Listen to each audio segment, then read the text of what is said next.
Alors beaucoup de nouveautés. Alors ça fait drôle de parler de nouveautés, hein, Christophe Chanclot, quand on évoque Bruce Lee, puisque nous consacrons quand même cette émission à son 40e anniversaire de sa mort.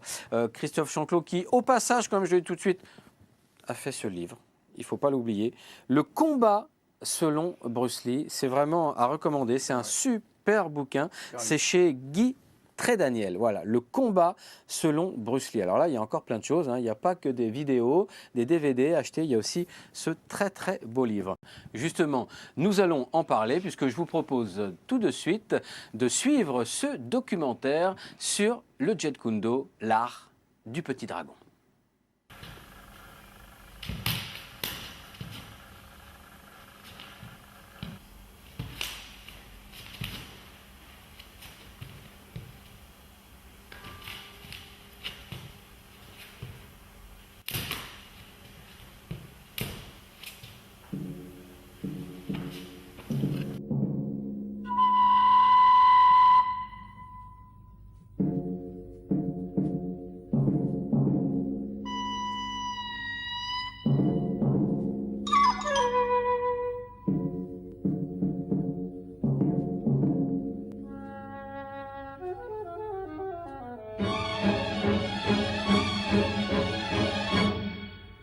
Le premier que j'ai vu, il me semble que c'était Opération Dragon.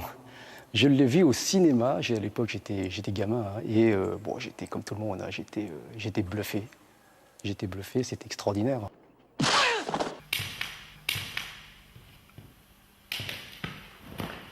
Alors, je ne comprenais pas à l'époque, hein. Je voyais que les mouvements, si vous voulez. À l'époque, j'étais encore jeune, je ne comprenais pas le sens de ces mouvements, la phase de grappling, les citations philosophiques qu'il a sorties par rapport à la Lune. Je ne comprenais pas, on voyait que les mouvements qui étaient spectaculaires, extraordinaires. Et ça, je garderai un souvenir, de toute façon, par rapport à ça, c'est magique, c'était magique.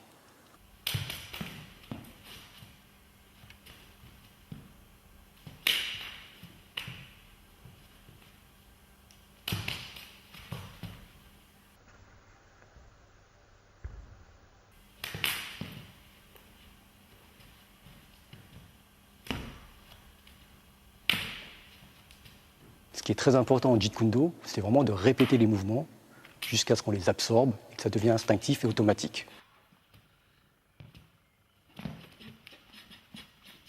Donc répéter différents types de mouvements pour se familiariser et vraiment pour ressentir la technique.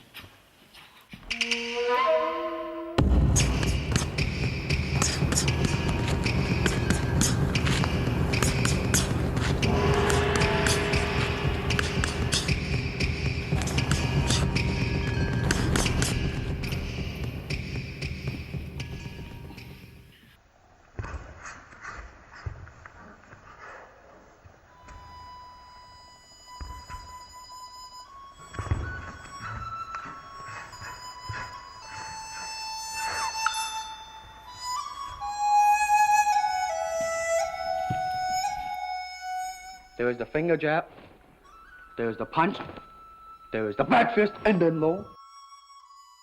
La vision répétée des films que tourna Bruce Lee à Hong Kong entre le mois de juillet 1971 et le mois de mai 1973 nous conduit à surévaluer les apports japonais, coréens et occidentaux dans sa pratique martiale.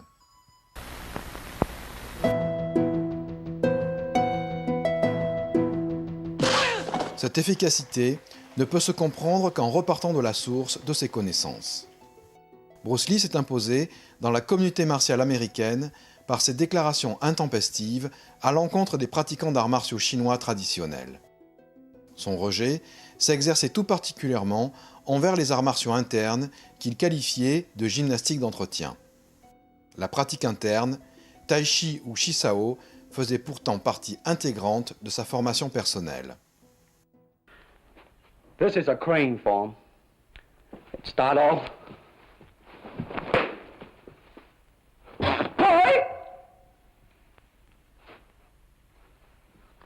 They have the tiger that start like a tiger, using claw to claw the face, or the beak of the crane to the eyes move.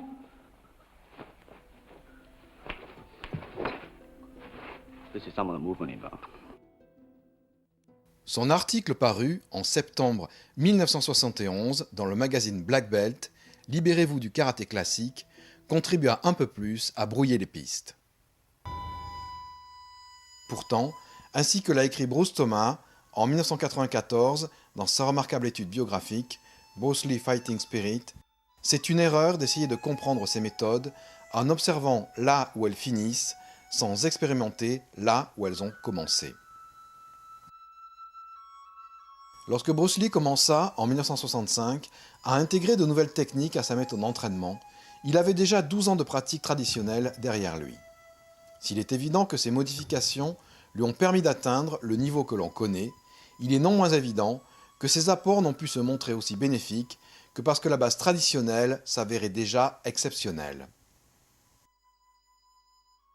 Il était d'autant plus aisé pour Bruce Lee de se débarrasser de l'entraînement traditionnel de la boxe Wing Chun que son système neurophysiologique en avait déjà acquis tous les automatismes nécessaires à la protection de sa ligne centrale, à la délivrance de la rafale de direct. C'est en démontrant la force explosive du One-Inch Punch, autre technique du Wing Chun, que Bruce Lee s'imposa dans la communauté martiale américaine.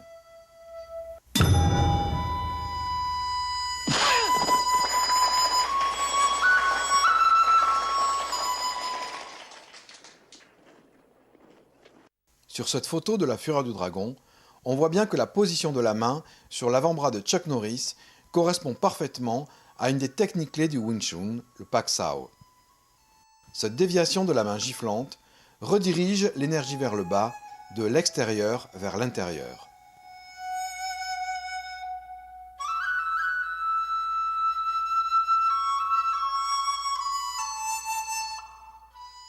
S'il n'enseigna jamais les Taolu du Wing Chun à ses élèves, on voit néanmoins Bruce Lee, sur un film 8 mm tourné à Auckland en 1964, pratiquer le Silum Tao, le Tao de la petite pensée avec une maîtrise évidente.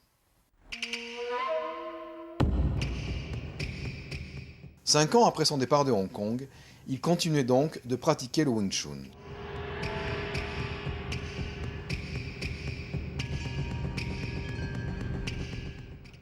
Après la mort de Bruce Lee, Dan Inosanto ressentit le besoin d'apprendre les bases du Wing Chun.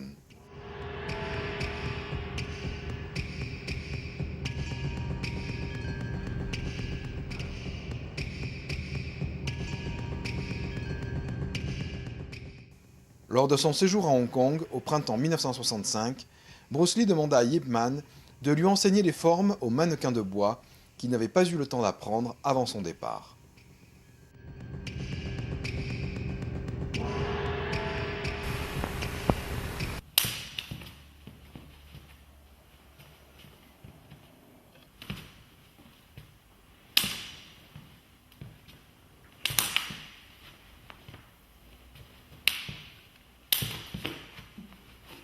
Le Jeet Kune Do, on va dire que c'est plus un concept qu'un art martial, tire ses racines depuis le Wing Chun.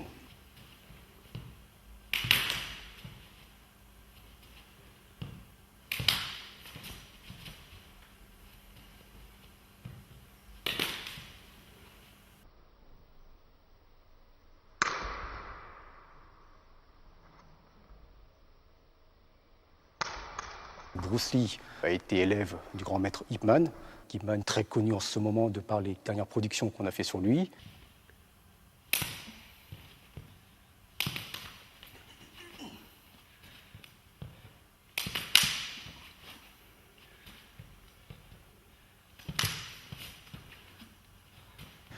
Donc on va dire que le Wing Chun, c'est la base, le noyau du Jeet Kune Do.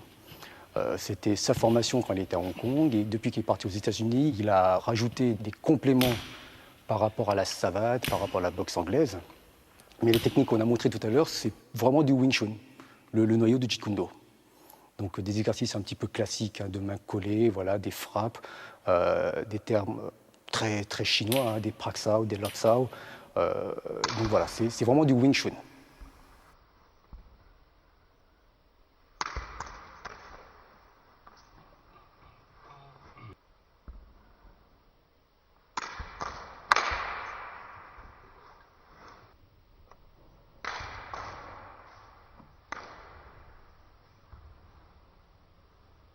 Je suis quelqu'un d'assez autodidacte. Au départ, ça a commencé par les films de Bruce Lee qui m'a donné envie de m'inscrire dans une école. And Lee. His job was to get them out, alive.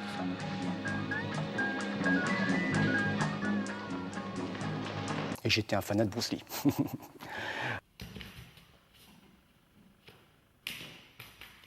J'ai commencé par différents styles, différents courants. J'ai étudié un petit peu le Wing Chun, le karaté, la boxe française, le taekwondo. Au départ, quand je ne connaissais pas les arts martiaux, je remarquais que quand je commençais à faire du taekwondo, c'est dommage, les points, ça manquait un petit peu. J'ai commencé dans les années 90.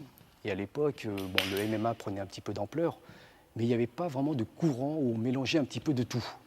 C'est-à-dire qu'on était quand même dans une philosophie de l'école de style A, l'école de style B, l'école de style C. Et donc je n'ai jamais vraiment été attiré par une école particulière parce que dès le départ, je sentais que il y avait quelque chose qui manquait.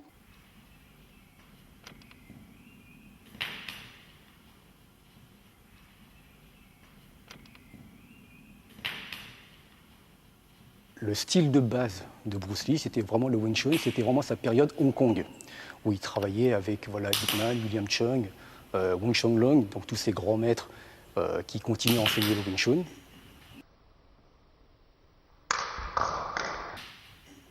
Les techniques de poing, des exercices dits de main collée, donc à distance très rapprochée. L'objectif, c'est de tester un petit peu les habitudes. Donc le fait d'avoir une main collée, de voir un petit peu la force qu'un opposant, qu'un adversaire peut générer sur nous, et le fait de travailler les réflexes et les habitudes.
Mankin tente d'expliquer à son élève le principe du Shisao, la technique des mains collantes.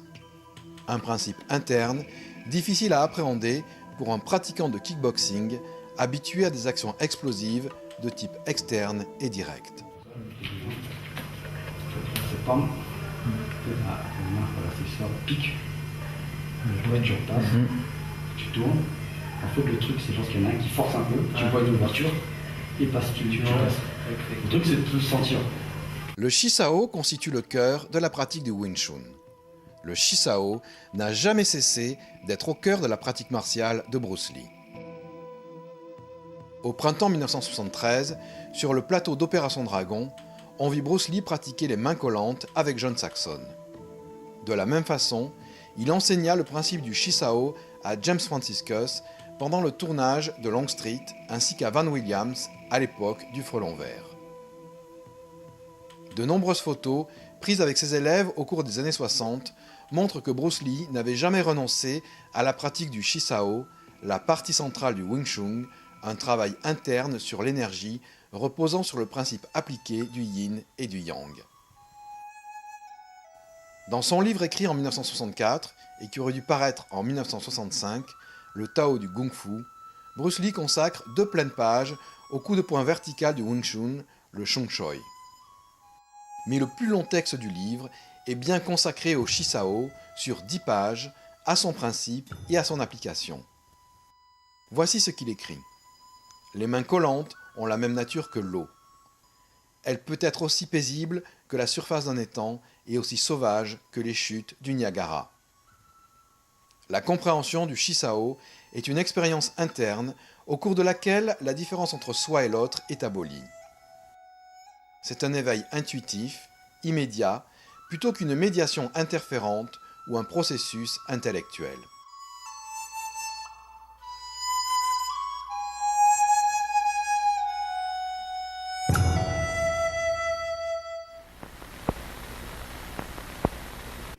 Il est parti aux États-Unis et il a constaté que le Wing Chun n'était peut-être pas le plus adapté par rapport à la morphologie des Occidentaux, qui est relativement différent donc des Chinois avec qui il avait l'habitude de travailler. Autant faire des exercices de Chisao avec ses compatriotes, c'était relativement simple. Et il s'aperçoit que par rapport à son gabarit, par rapport aux Américains, le Wing Chun n'était pas suffisant.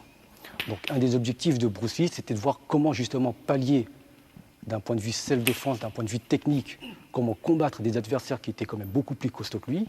Et donc, par rapport à ça, il a inclus dans son art de base, à l'époque c'était encore le Junfan Kung Fu, qu'est-ce qu'il fallait faire pour justement passer un grade au-dessus. Il a intégré des techniques supplémentaires, il a fait beaucoup d'exercices physiques, de la biomécanique, donc voilà, c'était plus un mélange à partir de là.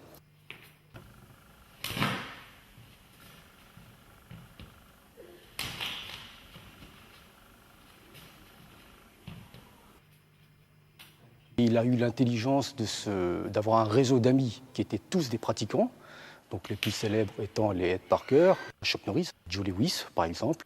Ce sont des gens qui disent que voilà, c'est quand même grâce à l'influence de Bruce Lee qu'ils ont eu ces titres, ces décorations, parce que l'entraînement et l'intelligence du Jeet Kune Do leur a permis justement aussi de gagner un cran au-dessus. Il a aussi fait ça par rapport au taekwondo, par rapport à la boxe anglaise, par rapport au judo, par rapport à des amis comme Daniel Santo pour les aspects plus quali. Et donc voilà, c'était l'intelligence de Bruce Lee, c'était d'avoir son réseau d'amis. Et là, ça lui a permis justement de voir les manquements de son style de base et la manière de s'ouvrir pour créer justement ce Jeet Kune Do.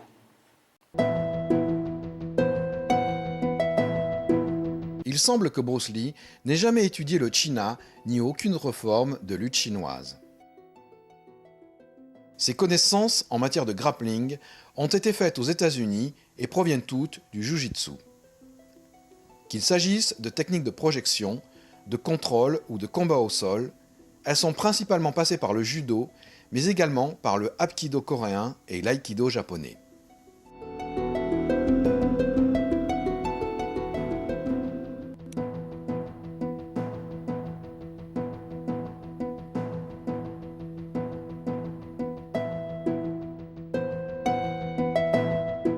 Bruce Lee semblait particulièrement apprécier Kokyunage, que l'on peut voir dans La Fureur de vaincre, dans Le Jeu de la mort et Opération Dragon.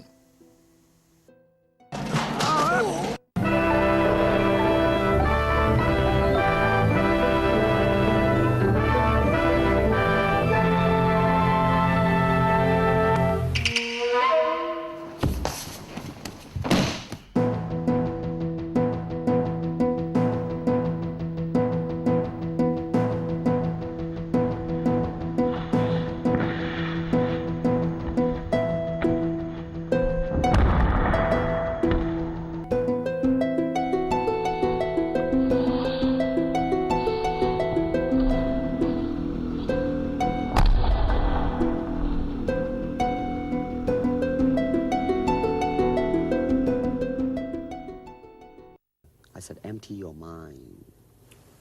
Be formless, shapeless, like water. Now you put water into a cup. Et après, j'ai commencé à m'intéresser à son art, à étudier un petit peu par rapport à ses écrits, des ouvrages comme le Tao du Jeet Kune Do ou ma méthode de combat.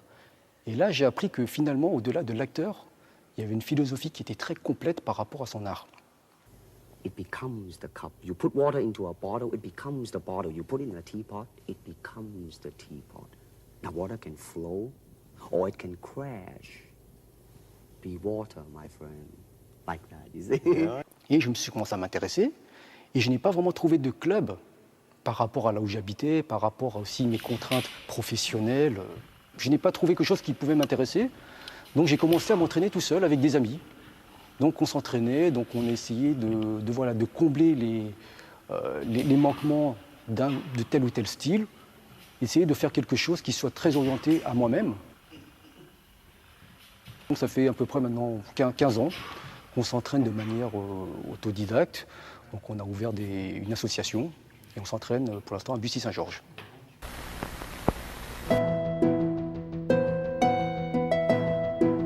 On sait que le Wing Chun est essentiellement axé sur la boxe.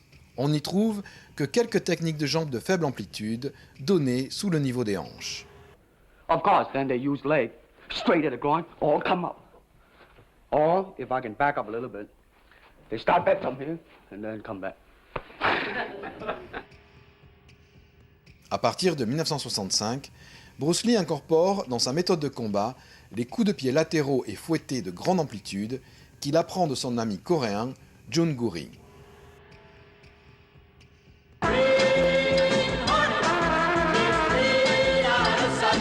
Sur le tournage de la série Le Frelon Vert, en 1966, on voit que les leçons de Jun-Ri ont déjà porté leurs fruits.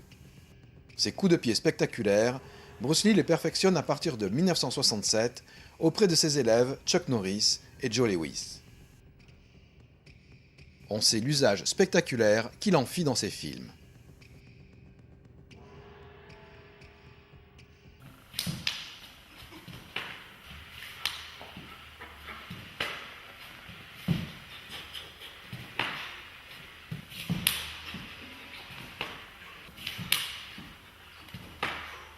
Il y a le côté art martial, et ça il le dit très ouvertement dans ses ouvrages.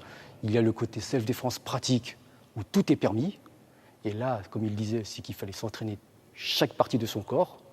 Et le côté cinéma, où donc, là, il y a un petit peu plus de mise en scène.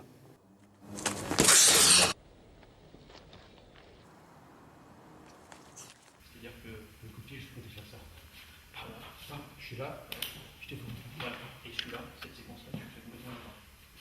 Non, comme ça fait vraiment, t'as fait du point vraiment jusqu'au dernier, puis après, t'ouvres sur le pied pour pas se se remémorer. Il est plus dans l'optique, faites ce que je dis, mais ne faites pas ce que je fais. Et on va dire qu'il y a eu différentes phases dans la vie de Bruce Lee, en fait. Autant au départ, c'était plus orienté dans la self-défense avec le Wing Chun, des techniques qui sont, on va dire, un petit peu moins spectaculaires, mais qui sont très efficaces. Et petit à petit, il avait aussi une volonté de faire du cinéma. Et il a eu l'intelligence de voir que voilà, il y a des techniques qui passent, donc notamment les coups de pied ou les points un petit peu plus exagérés. Donc c'est là où il a intégré la boxe anglaise avec des coups qui sont un peu plus éloignés, un petit peu plus amplifiés pour avoir de l'exagération. Et après, il a couplé par ses techniques de coup de pied, très orientées savate, taekwondo.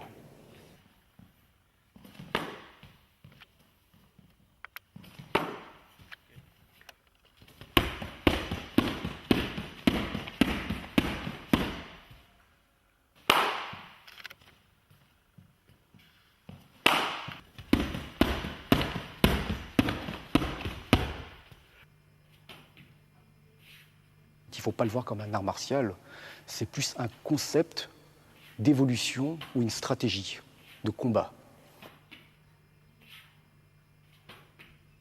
Il y a plusieurs axes. Le premier étant de se connaître soi-même, c'est-à-dire comment on est, qu'est-ce qu'on est, quel art martial nous convient, qu'est-ce qu'on devrait faire.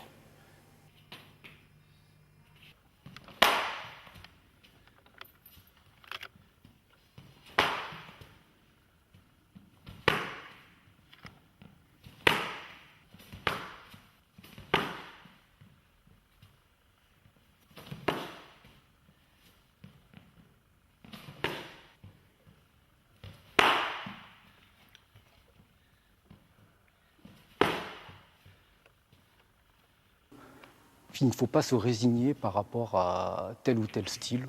Le fait de s'ouvrir, toujours, de connaître davantage. L'objectif étant vraiment le jour où vous êtes face à quelqu'un qui fait du taekwondo et que vous avez un style particulier, comment vous pouvez faire face à cet adversaire? Le fait d'être confronté à quelqu'un qui fait du judo, qui a des techniques de grappling, le fait que vous soyez un karatéka, est-ce que ça suffirait?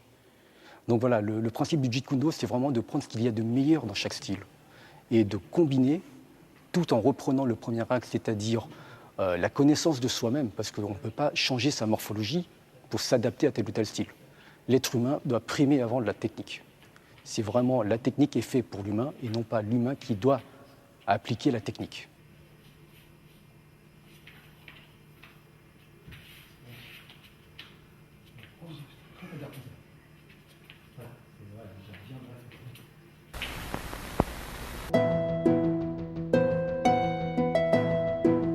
Ce que Mankin a retenu de l'enseignement de Bruce Lee, c'est que toute connaissance théorique ne prend sa valeur qu'une fois confirmée par l'expérience personnelle, par la pratique inlassablement répétée.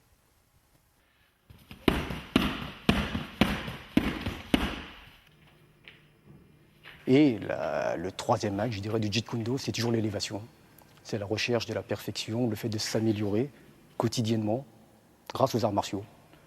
Le fait de travailler dur et d'atteindre ses objectifs. Ça, c'est une valeur martiale qui est universelle, je dirais, dans tous les styles.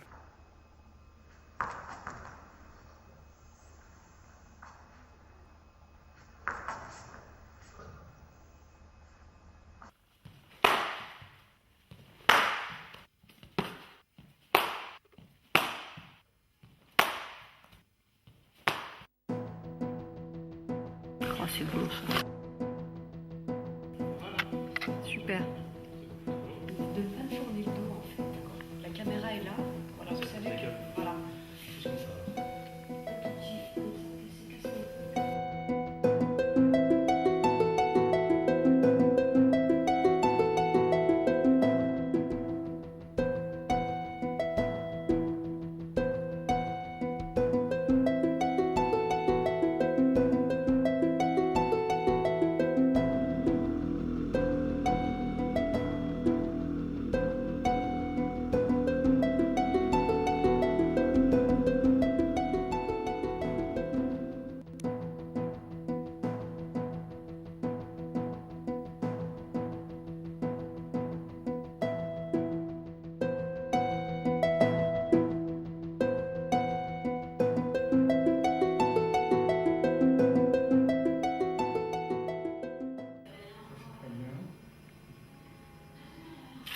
Une seconde, je vais vous dire, bougez pas. Une seconde. C'est bon. Ça va? C'est bon, c'est très bien. Voilà, retour sur cette spéciale anniversaire du Petit Dragon, les 40 ans, 4 décennies déjà.